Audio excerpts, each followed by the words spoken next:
E votuan dhe e zgjodhen kryesinë e re të Këshillit të Nxënësve, e cila do t'i përfaqësojë dhe do të angazhohet për realizimin e kërkesave të gjithë nxënësve të shkollave të mesme të komunës së Gjakovës.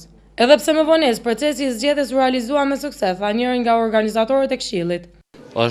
Kemi parasysh se është zgjedhje të vonuar jashtëmos, mirë po janë ato arsyet se ishin zgjedhjet lokale për mbyllje buxhetit edhe disa arsye tjera që na nuk kena mujt me thith fonde për veprimtari, derisa na u ka dhënë ajo drejt. Pasi na u dha ajo, na sodimojmë zgjedhjet.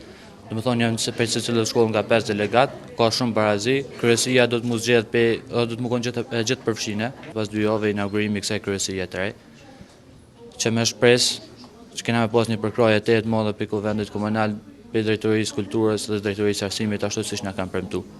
Kryetari i Këshillit të Nxënësve u zgjodhi Ardan Mehmeti nga Gjimnazi Hajdar Dushi, i cili premtoi punë dhe angazhim maksimal në realizimin e kërkesave të nxënësve. Planet kryesore për Këshillin e Nxënësve do të thotë është me koordinu kryesisht rininë e shkollave të cilat janë do të thotë nëpër Gjakovë, më bën një koordinim sa më i mirë dhe me ekzistuar një harmoni me të gjitha shkollave dhe me bashku do të thotë rininë e Gjakovës për me mujt me arrit diçka sa më mirë. Ndërkohë me propozimin e kryesisë nën kryetar u zgjodh Ardian Gojani, nga shkolla për aftësim profesional Gjon Nikol Kazazi, si dhe sekretare u votua Etnika Beqrama. U prezantuan edhe delegatët që përfaqësojnë të gjitha shkollat e mesme, e të cilët edhe përzgjedhen kryesinë e re të Këshillit të Nxënësve.